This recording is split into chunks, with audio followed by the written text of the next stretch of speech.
عاقبۃ للمتقین والصلاۃ والسلام علی سید الانبیاء والمرسلین محمد وآلہ واصحابہ اجمعین وعلی کل من تبعہم بإحسان الی یوم الدین.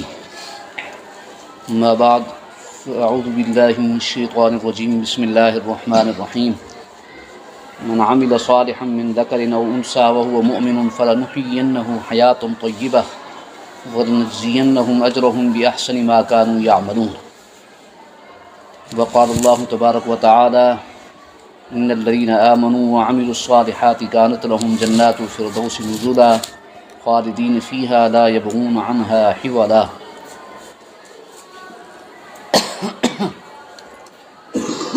صدق اللہ مولانا العلی العظیم.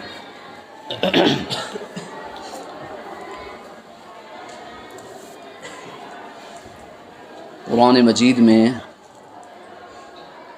اللہ تعالیٰ نے مختلف مقامات پر اس حقیقت کو بیان فرمایا ہے کہ انسان ایمان اور اعمال صالحہ والی زندگی گزارے تو اللہ تعالیٰ دنیا اور آخرت دونوں میں اس کا صلہ عطا فرماتے ہیں. دنیا میں بھی صلہ عطا فرماتے ہیں اور آخرت میں بھی صلہ عطا فرماتے ہیں. اور کسی بھی انسان کی محنت رائے گاہ نہیں جاتی. محنت کسی بھی انسان کی رائے گاہ نہیں جاتی. اللہ تعالیٰ ہر انسان کو اس کی محنت کا صلہ دیتے. معمولی چیز پہ بھی انسان اگر ایک محنت کرتا ہے تو اس کی محنت کے اثرات نظر آتے ہیں. جس طریقے سے ظاہری چیزوں کے اثرات ہوتے ہیں تو اسی طریقے سے اعمال کے بھی اثرات ہیں. انسان کو پتہ ہے کہ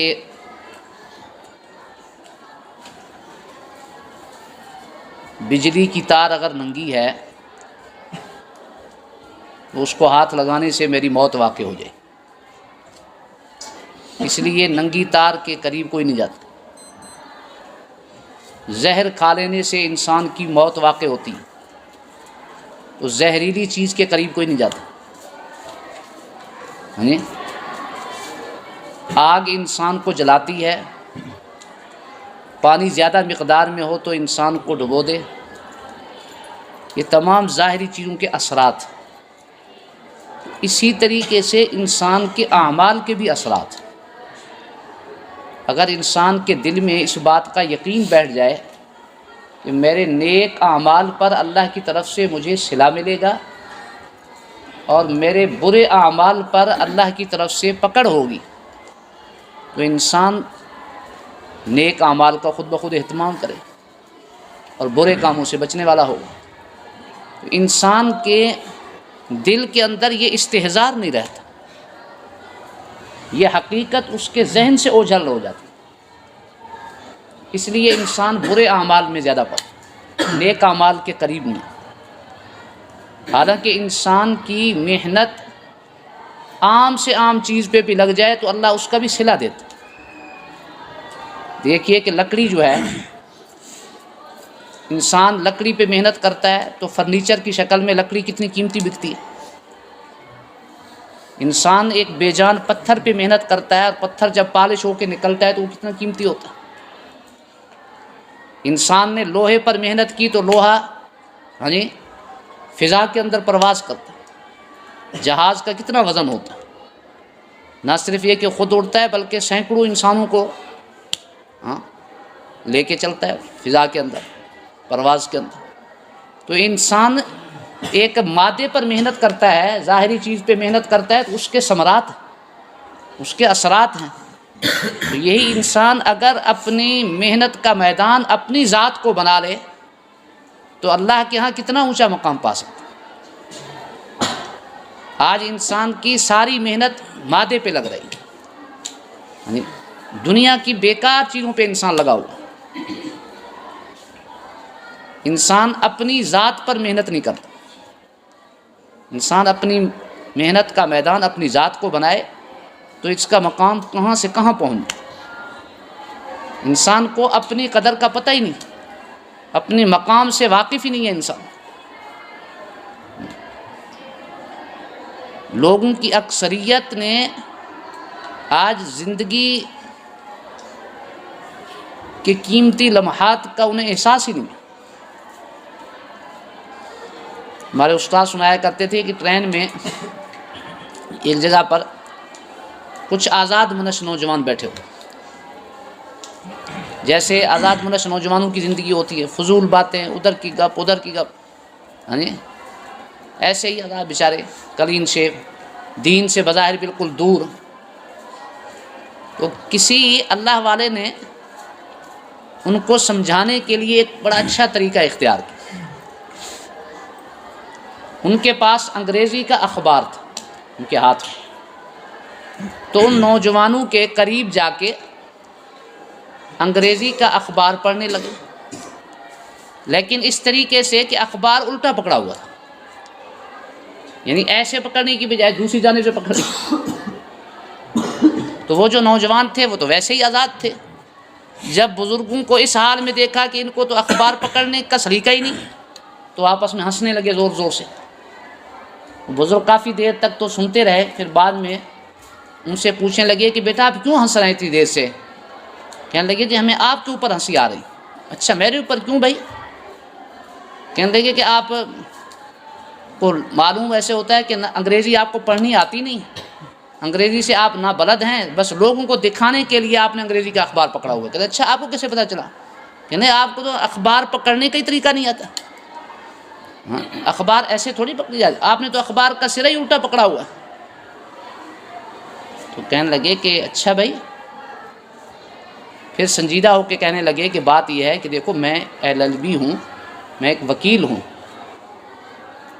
میری بہت زیادہ انگریزی تعلیم ہے، انگریزی پڑھتا بھی ہوں، بولتا بھی ہوں، سمجھتا بھی ہوں، لیکن یہ میں نے جان بوجھ کر آپ کو سمجھانے کے لیے اس طریقے سے اخبار کا سرا الٹا پکڑا کہ دیکھیں میں نے اخبار کا ایک سرا الٹا پکڑا ہے اور آپ لوگ میرا مذاق اڑا رہے اتنی دیر سے، اور آپ سمجھ رہے ہیں کہ یہ بے وقوف آدمی ہے، جبکہ آپ لوگوں نے تو اپنی پوری زندگی کا سرا الٹا پکڑا ہو۔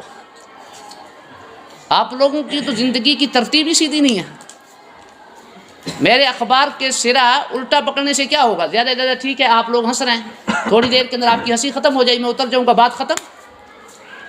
اور آپ نے تو اپنی زندگی کا سرا اس سرے سے الٹا پکڑا، آپ کی تو زندگی ہی گنوا رہے ہیں، آپ اپنی زندگی برباد کر رہے ہیں، اور آپ کو احساس ہی نہیں ہے کہ آپ کی زندگی کہاں لگنی چاہیے اور لگ کہاں رہی ہے۔ اللہ نے آپ کو دنیا میں کس لیے بھیجا ہے اور آپ کی زندگی کہاں لگ رہی ہے؟ قدم سوئے مرقد، نظر سوئے دنیا، کہاں جا رہا ہے کدھر دیکھتا ہے؟ قدم کہاں جا رہے ہیں؟ زندگی کے ایک ایک لمحہ دنیا کی زندگی سے دور اور موت کے قریب کر، لیکن ہماری دوڑ جو ہے وہ دنیا بنانے کے لیے، رات دن دنیا سنوارنے کے لیے لگے ہوئے ہیں۔ بس ہماری ساری نظر آج دوسروں پر ہے۔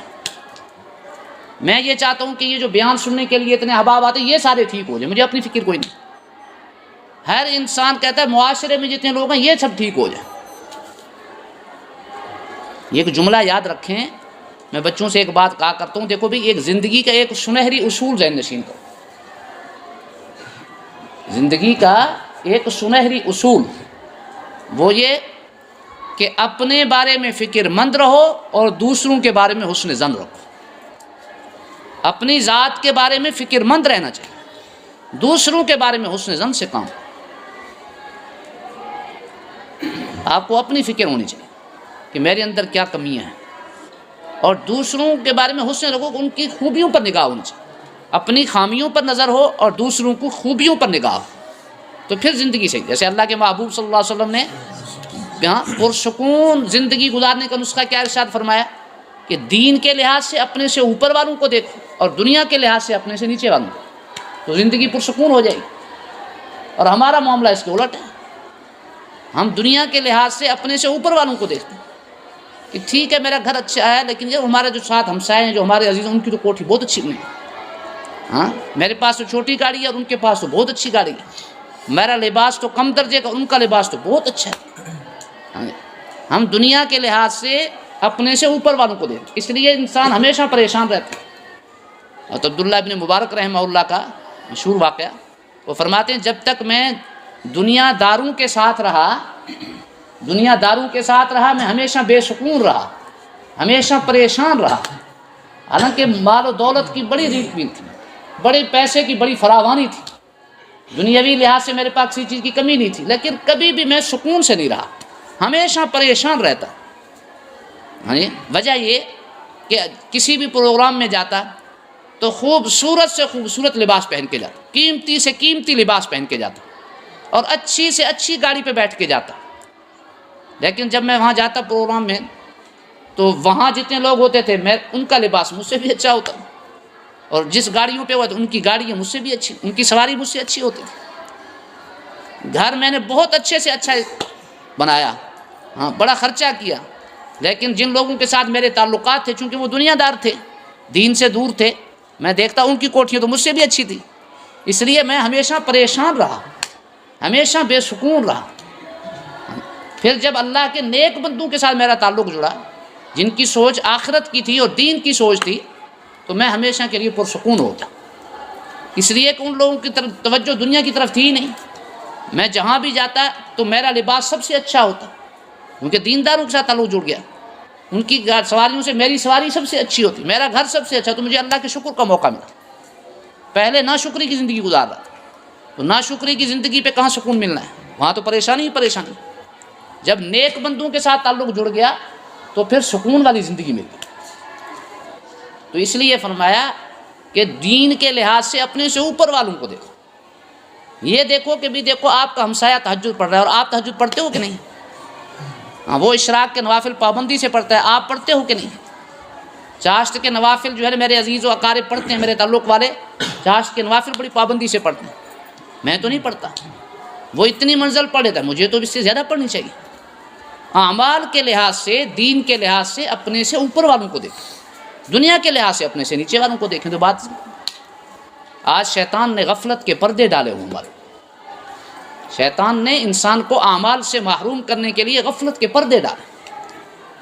اعمال کی اہمیت ہی نہیں ہمارے دل میں، جب اہمیت نہیں ہے تو پھر ہم کیسے اعمال کی توفیق کیسے ملے گی؟ نبی کریم سرور دو عالم صلی اللہ علیہ وسلم نے مختصر سی پیاری دعا ارشاد فرمائی، ہر نماز کے بعد پڑھنے کے لیے ارشاد فرمایا، اللہم اعنی علی ذکرک و شکرک و حسن عبادتک۔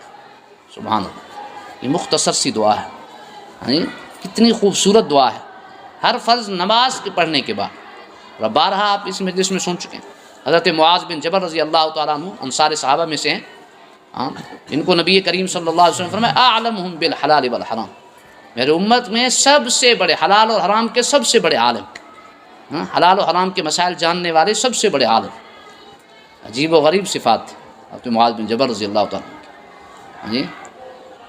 قرآن مجید ہے کہ جو مکمل حافظ تھے انصار صاحب، 4 صحابی، ان میں سے ایک حضرت معاذ بن جبل رضی اللہ تعالیٰ، بڑے عجیب خوبیوں کے مالک۔ نبی کریم صلی اللہ علیہ وسلم نے جب ان کو یمن کا گورنر بنا کے بھیجا تو وہ سواری پہ سوار تھے اور آپ پیدل چل رہے تھے ان کا استقبال کرتے۔ سبحان اللہ، اللہ کے محبوب صلی اللہ علیہ وسلم نے ایک دفعہ ان کے کندھے پہ ہاتھ رکھا اور قسم کھا کے ارشاد واللہ انی لاحبک یا معاذ، اللہ کی قسم اے معاذ مجھے تم سے محبت ہے۔ سبحان اللہ، حضرت معاذ بن جبل ان کی آنکھوں سے آنسو رہے، یا رسول اللہ واللہ مجھے بھی آپ سے دلی محبت ہے۔ اس کے بعد آپ صلی اللہ علیہ وسلم نے ان کو ارشاد فرمایا، نصیحت فرمائی، لا تدعن دبر کل صلاۃ اللہم اعنی علی ذکرک و شکرک و حسن عبادتک۔ اے معاذ کسی بھی نماز کے بعد یہ کلمات پڑھنے نہ چھوڑنا، یہ کلمات کبھی نہ چھوڑنا، ہر نماز کے بعد یہ الفاظ ضرور پڑھو، مختصر سی دعا، اللہم اعنی علی ذکرک و شکرک و حسن۔ اللہ کے محبوب سے کتنی تاکید فرما رہے ہیں، پہلے قسم کھا کے محبت کا اظہار فرما رہے ہیں صحابی سے، پھر ان کو تاکید فرما رہے ہیں کبھی بھی نہ چھوڑنا۔ اور ہماری کتنی بڑی بدقسمتی کیا، مسلمانوں کی اکثریت کو سرے سے دعا کا پتہ ہی نہیں، پڑھنا تو درکنار، پتہ ہی کوئی نہیں۔ مختصر سی دعا ہے، اے اللہ میری مدد فرما، مجھے توفیق عطا فرما کہ میں آپ کا ذکر کروں اور آپ کی نعمتوں کا شکر گزار بنوں اور آپ کی خوبصورت عبادت انجام دوں۔ تو ذکر، شکر اور عبادت کی توفیق اس دعا میں مانگی گئی۔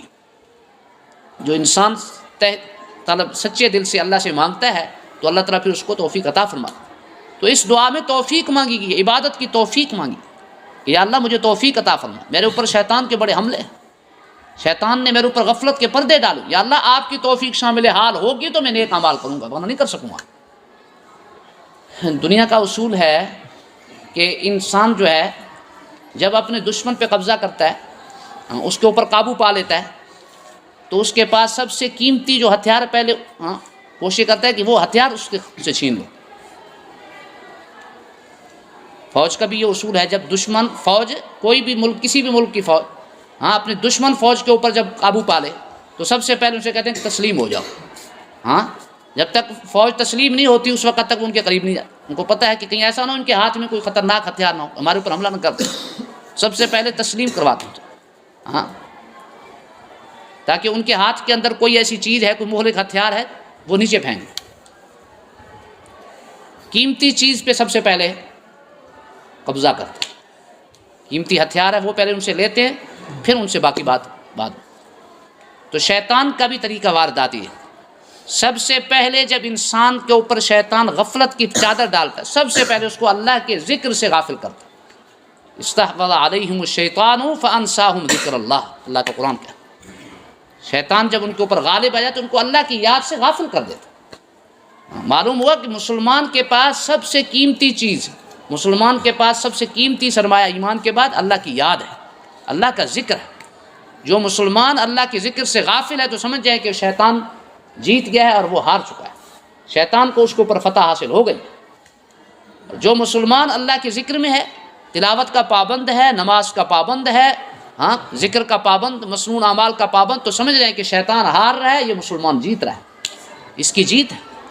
آج مسلمانوں کی اکثریت بازی ہار چکی ہے، آج مسلمانوں کی اکثریت ہمارے معاشرے میں شیطان کے مقابلے میں بازی ہار چکی ہے، شیطان جو ہے وہ بازی جیت چکا ہے، اور کل قیامت کے دن بھی تو ہار جیت کا دن ہوگا نا۔ اللہ نے فرمایا ذالک یوم التغابن، یہ ہے اصل ہار اور جیت کا دن۔ آج پتہ چلنا ہے، پہلوانوں کی پہلوانی کا پتہ تو آج چلے گا کہ کون بہادروں کی بہادری کا پتہ آج چلے گا، زندگی کی بازی کون جیتتا ہے اور زندگی کی بازی کون ہارتا ہے، یہ تو اس دن پتہ چلے گا۔ ذالک یوم التغابن، اس لیے اعمال کی جہاں جہاں ترغیب دی آخر میں عجیب الفاظ فرمایا۔ ایک جگہ پر جنت کی نعمتوں کو بڑا تفصیل سے ذکر فرمایا، اولئک لهم رزق معلوم فواکہ وهم مکرمون فی جنات النعیم علی سرر متقابلین یطاف علیہم بکأس من معین بیضاء لذۃ للشاربین لا فیہا غول ولا هم عنہا ینزفون۔ کافی آیات کے بعد آخر فرمایا ان هذا لهو الفوز العظیم۔ سچی بات یہ ہے کہ اصل کامیابی، سب سے بڑی کامیابی، زبردست کامیابی یہی ہے۔ لمثل هذا فلیعمل العاملون، اور ایسی کامیابی کو حاصل کرنے کے لیے عمل کرنے والوں کو عمل کرنا چاہیے، کام کرنے والوں کو اصل میں ایسی بازی لے جانے کے لیے کام کرنا چاہیے۔ وفی ذلک فلیتنافس المتنافسون، ایک دوسرے سے آگے بڑھنے والے، مقابلہ کرنے والے، سبقت کرنے والے اس میدان میں آگے دوڑ لگائیں، دنیا کی دوڑ بجائے آخرت کی دوڑ میں ایک دوسرے سے آگے نکلیں۔ صحابہ کرام کی دیکھو یہی سوچ تھی، آخرت کی دوڑ میں سب سے آگے، سب سے آگے، ہر میدان میں سب سے آگے جاتے تھے۔ اور تو ابوبکر صدیق رضی اللہ تعالیٰ عنہ ہر نیکی میں سب سے سبقت کرتے تھے، اس لیے ان کا مقام سب سے اونچا۔ نبی کریم صلی اللہ علیہ وسلم نے پوچھا صحابہ سے، من اطعم المسکین، آج کے دن مسکین کو کس نے کھانا کھلایا؟ دوسرا سوال فرمایا من صام الیوم، آج کے دن روزہ کس نے رکھا؟ من عاد المریض، آج کے دن مریض کی عیادت کس نے کی؟ من تبع بجنازہ، آج جنازہ کس نے اس مسلمان کا پڑھا؟ سب کے جواب میں حضرت ابوبکر صدیق کھڑے ہوتے۔ یہ صحابہ کی سوچ تھی، ہر نیکی میں ایک دوسرے سے آگے جاؤ۔ والسابقون السابقون اولئک المقربون، سابقون کی ہر جگہ تعریف ہوئی، نیکی کے کام میں سبقت کرنے والے۔ متقین کی صفات کیا بیان؟ وسارعوا الی مغفرۃ من ربکم وجنۃ عرضها السماوات والارض اعدت للمتقین، متقین کے لیے ایسی جنت تیار ہوئی۔ الذین ينفقون فی السراء والضراء والکاظمین الغیظ والعافین عن الناس، متقین کی ایک پہچان یہ ہے کہ وہ نیکی کے کام میں سب سے آگے۔ اور انبیاء کی صفات کو بیان فرما، اس میں یہی اولئک یسارعون فی الخیرات ویدعوننا رغبا ورہبا وکانوا لنا خاشعین۔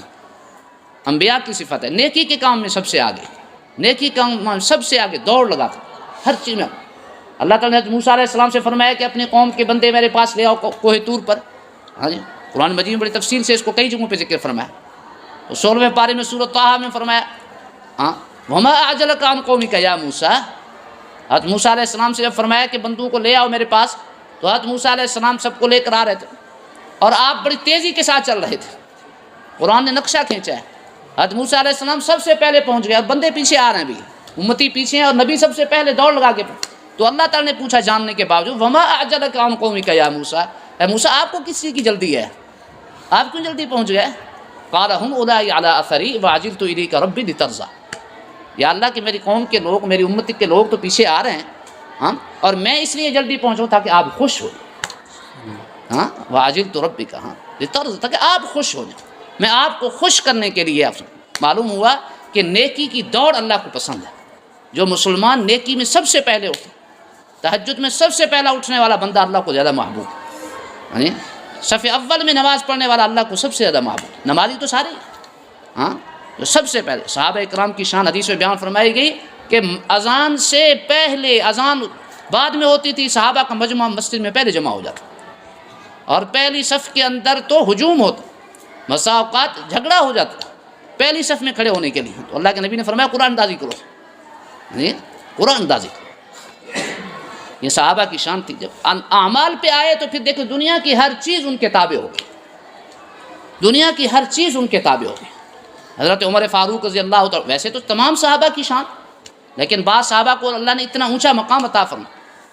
حضرت عمر فاروق رضی اللہ عنہ ایک دفعہ کھڑے ہیں، زمین ہلنے لگی، زلزلہ شروع ہو، تو آپ نے زمین کے اوپر زور سے ایڑی ماری اور فرمانے لگے اے زمین کیوں ہل رہی؟ تجھے پتہ نہیں ہے عمر نے تیرے اوپر عدل قائم نہیں کیا؟ ہاں، کیا عمر نے تمہارے اوپر انصاف نہیں قائم کیا؟ ہاں، زمین کا زلزلہ رک جاتا ہے. اور دریائے نیل، ہاں، اس کا واقعہ آپ پڑھے ہیں نا نفل الرب کے اندر. ہاں جی، دریائے نیل چلنے سے رک گئے. حضرت عمر رضی اللہ عنہ کے پاس آئے لوگ، تو آپ نے تحریر لکھ کے دی اور فرمایا ہاں کہ اس کو جا کے ڈالو. اور دریا کے نام آپ نے تحریر لکھی کہ اگر اللہ کے حکم سے چلتے تھے تو اب بھی چلو، میں اللہ کا خادم، میں اللہ کا ایک بندہ تم سے کہہ رہا ہوں، اگر اللہ کے حکم سے چلتے تھے تو اب بھی چلو، اگر اپنی مرضی سے چلتے ہو پھر ہمیں تمہیں ضرورت نہیں ہے. اللہ کے حکم سے چلتے تو پھر چلو، اب بھی چلو. جیسے انہوں نے جا کے پرچی ڈالی تو دریا نیل کا پانی شروع، اور آج تک کہتے ہیں پھر نہیں رکا. پہلے پانی رک جاتا تھا، ہاں جی، اور وہ نوجوان بچی سنوار کر ہم اس کے حوالے کرتے، پھر دریا نیل کا پانی چلتا. حضرت عمر رضی اللہ تعالیٰ عنہ کی جب تحریر پہنچی اس وقت سے اب تک چل رہا ہے، شاید قیامت تک ہی چلتا رہے گا. ایک دفعہ مدینہ کے مضافات کے اندر آگ نکل آئی پہاڑ سے. حضرت عمر رضی اللہ تعالیٰ عنہ نے حضرت تمیم داری رضی اللہ عنہ کو حکم دیا، فرمایا کہ جاؤ اور اس آگ کو جا کے روک دو، آگ کو جا کے روک دو. اور وہ بھی صحابی رسول تھے، انہوں نے وضو فرمایا، 2 رکعت نفل پڑھے اور بڑی عاجزی کے ساتھ دعا کی، اور پھر جو ہاتھ میں جو رومال تھا اس کو چابک کے طور پر استعمال کیا. ہاں، چابک کے طور پر اس طریقے سے جہاں سے آگ آ رہی تھی مخالف سمت میں ایسے اس کو مارتے رہے، آگ کو ایسے مارتے رہے اور آگ پیچھے لوٹتی رہی. اس طریقے سے جہاں سے آگ نکلی تھی وہاں تک جا کے پہنچا دیا آگ کو، اور پوری زمین مدینہ کی آبادی جلنے سے بچ گئی. حضرت ساریہ رضی اللہ تعالیٰ عنہ کو جو آپ نے آواز لگائی، خطبے پہ، ممبر کے لیے خطبے پہ چڑھے ہیں اور صحابہ اکرام جہاد میں مصروف ہیں. حضرت عمر رضی اللہ تعالیٰ عنہ کو اللہ نے کشف فرمایا یا ساریۃ الجبل، ارے ساریہ پہاڑ کی طرف لوٹو نا، ادھر رخ لے جاؤ ذرا قافلہ، ادھر کہاں آ رہے ہو؟ اور وہ کتنا سینکڑوں میل دور ہے وہاں سے، اور اللہ نے حضرت عمر رضی اللہ عنہ کی آواز پہنچا دی حضرت ساریہ تک. اندازہ کریں زمین کے اوپر، ہاں، اللہ کے حکم سے ان کا حکم چل رہا ہے، پانی کے اوپر حکم چل رہا ہے، آگ کے اوپر حکم چل رہا ہے، دریا کے اوپر حکم چل رہا ہے. وجہ کیا ہے کہ جب انسان اللہ کا فرما بردار بن جاتا ہے تو پھر دنیا کی ہر چیز اس کے تابع ہو جاتی ہے، دنیا کی ہر چیز اس کے تابع ہو جاتی ہے. صحابہ اکرام نے دیکھیں محنت کی، اعمال پہ محنت کی، اللہ کو راضی کر لیا. ہاں، اللہ تو راضی ہو گئے، دنیا کی ہر چیز ان کے تابع ہو گئی.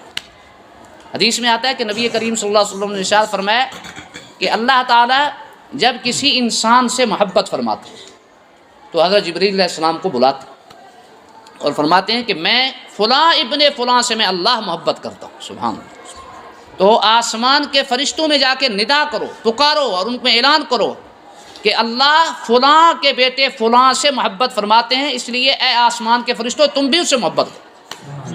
اور اس کے بعد حضرت جبرائیل علیہ السلام کو حکم فرماتے تب زمین میں جا کے اعلان. حدیث میں آتا ہے کہ انسانوں کے کان نہیں لیکن سب کے دل یہ آواز سنتے ہیں. حضرت جبرائیل علیہ السلام کا اعلان انسانوں کے دل سنتے ہیں، انسانوں کے کان نہیں سنتے اگرچہ، تو حضرت جبرائیل علیہ السلام یہی اعلان پھر یہاں دہراتے ہیں۔ تو جب انسان اللہ کا محبوب بن جاتا ہے تو فرشتوں کا بھی محبوب بن جاتا ہے اور انسان کی ساری مخلوق کا محبوب بن جاتا ہے۔ دیکھیں میں ساتھیوں کو بتا رہا تھا، ایک دفعہ ہم خانپور میں اور ڈاکٹر صاحب کے ساتھ جا رہے تھے، میاں سراج احمد صاحب دین پوری رحمہ اللہ کے جنازے میں، تو بڑا مجمع دیکھا، ہر طرف گاڑیاں، ادھر سے گاڑیاں، ادھر سے گاڑیاں۔ تو میں ساتھیوں کو کہہ رہا تھا، میں نے کہا یہ میاں صاحب نے کسی کی منت کی تھی کہ اتنے لوگ میرے بعد میرے جنازے میں پہنچنا؟ ہاں یہ لاکھوں کا مجمع جو پہنچ رہا ہے، بڑا مجمع تھا اور دور دراز سے پورے ملک سے لوگ آئے۔ تو میں نے کہا کہ بزرگوں نے کسی کی منت کی تھی کہ میں جب فوت ہونا تو میرے جنازے میں آنا سٹی پارہ خانپور میں جنازہ پڑھنے کے لیے؟ کسی کو بھی نہیں فرمایا ہوگا، لیکن یہ کیا چیز لے رہا ہے؟ یہ محبت جو ان کو کھینچ کے لا رہی ہے، یہ وہی حدیث کا مصداق، یہ اللہ تعالیٰ کا وہ جو فرمان ہے اس کا مظاہرہ ہو رہا ہے کہ میں فلاں کے بیٹے فلاں سے محبت کرتا ہوں۔ اس لیے فرشتوں کے دل میں محبت اور اللہ کی ہر مخلوق کے دل میں محبت پیدا ہوتی ہے۔ جب انسان اللہ کا محبوب بنتا ہے تو پھر سارے کام آسان۔ جب انسان اللہ کی نافرمانی والی زندگی پہ آتا ہے تو دنیا کی ہر چیز اس سے بیدار ہو جاتی ہے۔ ایک بزرگ فرمایا کرتے تھے کہ مجھے پتہ چل جاتا ہے کہ میرے اللہ مجھ سے راضی ہیں یا مجھ سے ناراض ہیں، اور کسی کو پتہ چلے نہ چلے مجھے پتہ چل جاتا ہے۔ یہ آپ کو کیسے پتہ چلتا ہے؟ فرمانے لگے کہ جب میں خود ٹھیک رہتا ہوں تو میری ہر چیز ٹھیک رہتی ہے، گھر کے سارے افراد ٹھیک رہتے ہیں، حتیٰ کہ میری سواری بھی ٹھیک رہتی ہے۔ جب میں اللہ کی نافرمانی والی زندگی پہ آتا ہوں، مجھ سے کوئی غلطی صادر ہوتی ہے، کوئی گناہ صادر ہوتا ہے، تو گھر کی سواری بھی بدکنا شروع ہو جاتی ہے، وہ بھی بدکنا شروع ہو جاتی ہے، میری اہلیہ میری بیوی بھی نافرمان ہو جاتی ہے، میرے بچے نافرمان ہو جاتے ہیں۔ تو مجھے پتہ چل جاتا ہے کہ اصل میری یہ نافرمانی کا خمیازہ ہے، اللہ کی نافرمانی میں کر رہا ہوں تو اس لیے دنیا کی ہر چیز نافرمان ہو رہے ہیں۔ جب میں اللہ کا فرما بردار رہتا ہوں تو دنیا کی ہر چیز میرے تابع ہے۔ تو بات تو یہ ہے نا، ہر انسان کا ہر عمل بھائی لکھا جا رہا ہے، انسان کا ہر عمل محفوظ ہو رہا ہے، اور میرے اور آپ میں سے ہر ایک کا معاملہ براہ راست اللہ کی ذات کے ساتھ۔ اس لیے ہم اللہ سے سلوک کر لیں، اعمال والی زندگی پہ آ جائیں تو انشاءاللہ پھر دنیا کی برکات اور آخرت کی ساری برکات ہیں۔ قرآن مجید کی یہ آیت اس راز سے پردہ اٹھا رہی ہے، من عمل صالحا من ذکر او انثی وهو مؤمن فلنحیینہ حیاۃ طیبہ ولنجزینہم اجرہم باحسن ما كانوا یعملون۔ فرمایا نیک اعمال کی زندگی پہ اعمال کے سنوارنے پر دو انعام ملیں گے۔ عجیب و غریب آیت ہے، اس آیت پر تو کئی گھنٹے بات کرنے کو جی جاتا، اور کئی مجلسیں ہوں تو بھی نہ کافی، ایک ہی آیت پر گفتگو ہو سکتی ہے، کئی گھنٹے گفتگو ہو سکتی ہے۔ عجیب و غریب آیت ہے، من عمل صالحا من ذکر او انثی وهو مؤمن فلنحیینہ حیاۃ طیبہ، خواہ مرد ہو یا کوئی عورت، ایمان کی حالت میں نیک اعمال کا اہتمام کرنے والوں کو اللہ دو انعام عطا فرماتا ہے، ایک انعام دنیا میں اور ایک انعام آخرت کے اندر۔ دنیا میں کیا ملے گا؟ فلنحیینہ حیاۃ طیبہ، ہم ان کو پاکیزہ زندگی بسر کروائیں گے۔ اللہ کا وعدہ ہے، ہاں جو میرے اعمال والی نیک اعمال والی زندگی اپنائے گا ہم ان کو پرسکون زندگی بسر کروائیں گے، وہ پرسکون زندگی جئیں گے، پاکیزہ زندگی جئیں گے۔ ایسے لوگ ہم ان کو بسر کروائیں گے۔ ان کے پاس پیسہ نہیں ہوگا ظاہری طور پر، ظاہری اسباب نہیں ہوں گے، جیب ان کی خالی ہوگی، اگرچہ کچھ بھی نہیں ہوگا، لیکن ان کا دل پرسکون، دل میں ٹھنڈ ہوگی، پرسکون زندگی گزار۔ یہ دنیا کا بدلہ، اور آخرت میں کیا ہوگا؟ وَلَنَجْزِيَنَّهُمْ أَجْرَهُمْ بِأَحْسَنِ مَا كَانُوا يَعْمَلُونَ، ان کے اعمال کا، ان کے بہترین اعمال کا ہم بدلہ ان کو ضرور دیں گے۔ آخرت میں ملے گا اور بہت کچھ ملے گا، آخرت میں بہت کچھ ملے گا۔ ابھی وقت ختم ہو رہا ہے، ورنہ چلیں پھر اگلی مجلس میں آخرت میں کیا ملے گا اس کو انشاءاللہ پھر اگلی مجلس میں بیان کریں گے۔ دنیا کے اندر یہ ہے کہ پرسکون زندگی ملے گی بھائی، پرسکون زندگی ملے گی، اور آخرت کے اندر بہترین۔ اور اس کے مقابلے میں وَمَنْ أَعْرَضَ عَنْ ذِكْرِي فَإِنَّ لَهُ مَعِيشَةً ضَنْكًا وَنَحْشُرُهُ يَوْمَ الْقِيَامَةِ أَعْمَىٰ۔ اللہ کی نافرمانی والی زندگی پہ ایک سزا دنیا میں اور ایک سزا آخرت میں، بالترتیب قرآن مجید میں عجیب لفظ نشر مرتب، یہی اصطلاح سمجھتے ہیں نا، علمی اصطلاح، جیسی ترتیب اس کے مطابق حکم آ رہا ہے۔ تو اللہ کی نافرمانی والی زندگی پہ ایک سزا دنیا میں کیا؟ ہم اس کا جینا تنگ کر دیں گے، اللہ کے نافرمان کا جینا تنگ، زندگی بے سکون ہو جائے گی، ان کی زندگی تلخ ہو جائے گی۔ ان کے پاس گاڑیاں ہوں، ان کے پاس جائیدادیں ہوں، پراپرٹی ہو، گاڑیاں ہوں، جائیداد، دنیا کا ہر سامان ہو، دنیا کے چاہے ظاہری اسباب کیوں نہ ہوں، لیکن وہ اندر سے کھوکھلے ہو۔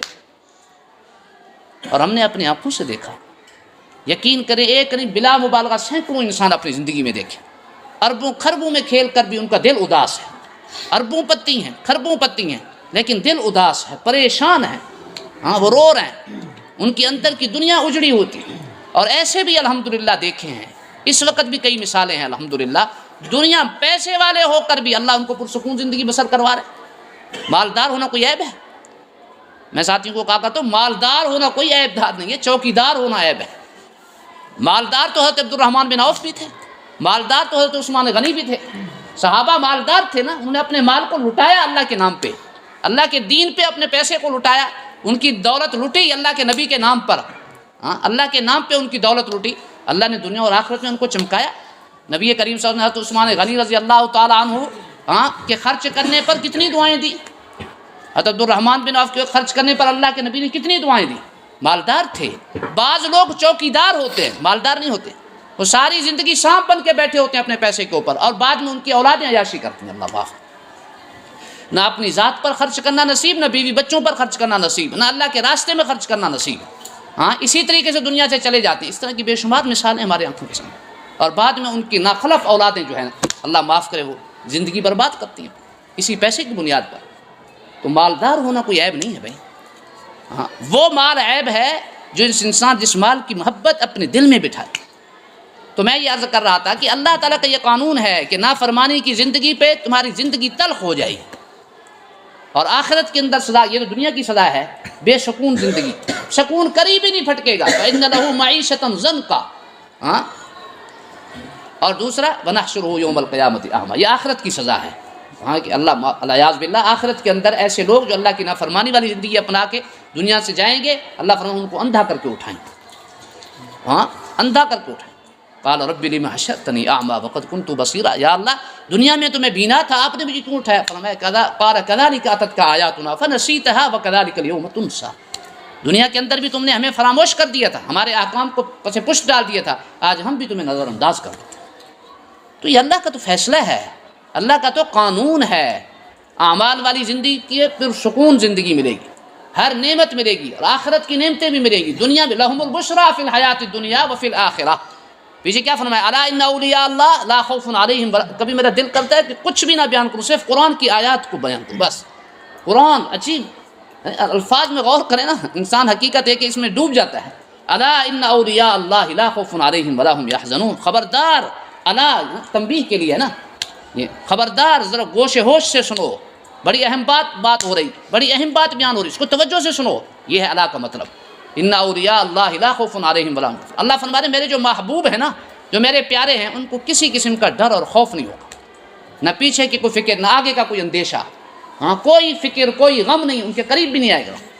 الذین آمنوا وکانوا یتقون، یہ کون لوگ ہیں؟ ایمان اور تقوی کی زندگی گزارنے والے۔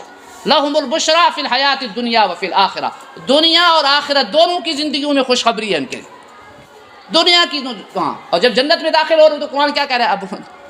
ہاں یہ تو آیات تو اتنی بے شمار ہیں، ہاں وسیق الذین اتقوا ربهم الی الجنۃ زمرا حتی اذا جاؤوها وقال لهم خزنتها سلام علیکم، ہاں گروہ در کو کٹھ کی شکل میں، لشکروں کے شکل میں، جب اہل جنت انشاءاللہ اللہ ہم سب کو شامل فرمائے، متقین جب جائیں گے جنت کے دروازے پہلے سے کھل چکے ہوں گے، جنت کے دروازے پہلے سے کھل چکے ہوں گے، اور وہاں جو محافظ کھڑے ہوں گے وہ کہیں گے السلام علیکم، سلام علیکم، ماشاءاللہ طب تم بڑے اچھے رہے، آپ بہت خوب زندگی گزار کے آئے ہیں آپ، شاباش، یہ ہے صحیح معنی اس کا، شاباش، بڑی خوبصورت زندگی گزاری ہے آپ نے، آپ کو ہم داد پیش کرتے ہیں، آپ کو سلام تبریک پیش کرتے ہیں، ہاں فادخلوا، آئیے اور ہمیشہ کے لیے سے جنت میں بسیرا کیجیے، جنت آپ کا ٹھکانہ ہے۔ فقالوا الحمد للہ الذی صدقنا وعدہ، اور جنتی خوش ہو کہیں گے الحمد للہ الذی صدقنا، اس اللہ کا لاکھ لاکھ شکر ہے جس نے ہم سے کیا ہوا اپنا وعدہ سچ کر دکھایا، اپنے نبی کی زبان سے جو وعدہ ہم سے کیا تھا کہ ایمان والی اعمال زندگی گزار کے آؤ گے تو جنت دیں گے، آج اللہ نے اپنا وعدہ سچ کر دکھایا۔ وَأَوْرَثْنَا الْجَنَّةَ نَتَبَوَّأُ مِنَ الْجَنَّةِ وَأَوْرَثْنَا الْأَرْضَ نَتَبَوَّأُ مِنَ الْجَنَّةِ حَيْثُ نَشَاءُ فَنِعْمَ أَجْرُ الْعَامِلِينَ، سبحان اللہ۔ ہاں آج اللہ نے ہمیں ایسے زمین ایسے جنت کا مالک بنا، ہمارا جی جہاں چاہے ہم جہاں جا کے ٹھکانہ پکڑ لیں، جنت بڑی وسیع ہے، بڑی بہت طویل، بہت عریض، عجیب و غریب جنت، ہاں یہ جتنی دنیا ہے، دنیا کتنی بڑی ہے، ہاں جی کتنی بڑی دنیا ہے بھائی، اور فرمایا کہ سب سے ادنا جو جنتی ہوگا، سب سے جو ادنا جنتی ہوگا، ہاں اس کے بارے میں حدیث میں آتا ہے جو سب سے آخر میں جنت میں پہنچے گا، اللہ تعالیٰ فرمایا دیکھو یہ جو ہم نے تمہیں، یہ بہت ہے، یہ اللہ بہت ہے، ہاں یہ نعمتیں جو میں نے دی ہے یہ کافی ہے؟ بہت یا اللہ اتنی ساری نعمتیں. اللہ فرمانے ابھی وہ نعمت تم نے وہ نعمت تمہیں نہیں چاہیے. ایک نعمت یاد دلائیں گے اللہ, ہاں یا اللہ یہ نعمت تو بہت ضروری ہے, یہ نعمت سے پھر تو مزہ ہی خراب ہو, پھر مزہ پورا نہیں ہوگا. ہاں اچھا یہ نعمت مل گئی, اچھا پھر وہ دوسری نعمت, وہ تیسری نعمت, یہ حدیث میں تفصیل بیان ہوئی ہے. بات اللہ تعالیٰ یاد دلاتے جائیں گے اور جنتی کہے گا ہاں یا اللہ یہ بھی دے دیں, یا اللہ یہ بھی دے دیں, اس کے بغیر تو مزہ نہیں ہے. ساری نعمتیں اللہ تعالیٰ اس کو دے دیں گے. فرمایا اب کیا چاہیے, اب کیا, اللہ اب تو سب کچھ ہی آپ نے دے دیا. فرمایا جاؤ یہ 10 گنا اور لے لو. کہیے سبحان اللہ. ساری نعمتیں دینے کے بعد فرمایا 10 گنا اور بڑھا کے لے لو. یہ ادنا جنتیوں کا. اور آپ جیسے متقی ماشاءاللہ, ہاں ان کا تو مقام ہی کچھ اور. آپ حضرات کے مقام تو بہت کچھ ہے, یہ تو جو ادنا جنتی ہے ان کی بات ہو رہی ہے. اللہ اکبر. تو میرا وقت پورا ہو گیا. چلیں انشاءاللہ مجھے یاد دلانا اگلی مجلس میں انشاءاللہ کہ جنتیوں کو ملے گا کیا. میں قرآن سے بیان کروں گا, باہر سے نہیں, صرف قرآن سے. قرآن اور حدیث بہت کچھ ہے, قرآن بھرا ہوا ہے, جنتیوں کے تذکروں سے بھرا ہوا ہے قرآن. ہاں جنت کی نعمتوں سے قرآن بھرا ہوا ہے. ان کو پڑھنا چاہیے کبھی. یہ جنت کے تذکرے بھی پڑھیں, جنت کی نعمتیں پڑھیں, ہاں تاکہ جنت کا شوق بڑھے, اعمال کا شوق بڑھے. یہ نیک اعمال دنیا کی کرنسی پیسہ ہے. آپ کو 1000 کا نوٹ مل جائے تو بڑے خوشی سے لیتے نا. 500 کا نوٹ ملے, 1000 کا نوٹ ملے. چھوٹے چھوٹے بچوں کو بھی پتہ ہے 10 کا نوٹ لیں گے منہ خراب ہو جاتا ہے, اور 50 کا نوٹ 100 کا نوٹ تو بڑے خوشی سے لیتے ہیں. دنیا کی کرنسی یہ نوٹ اور پیسے, اور آخرت کی کرنسی نیک اعمال ہے بھائی. آخرت کی کرنسی نیک اعمال ہیں, یاد رکھنا. نیک اعمال یہ آخرت کی کرنسی ہے. آخرت کی کرنسی نماز, آخرت کی کرنسی قرآن ہے.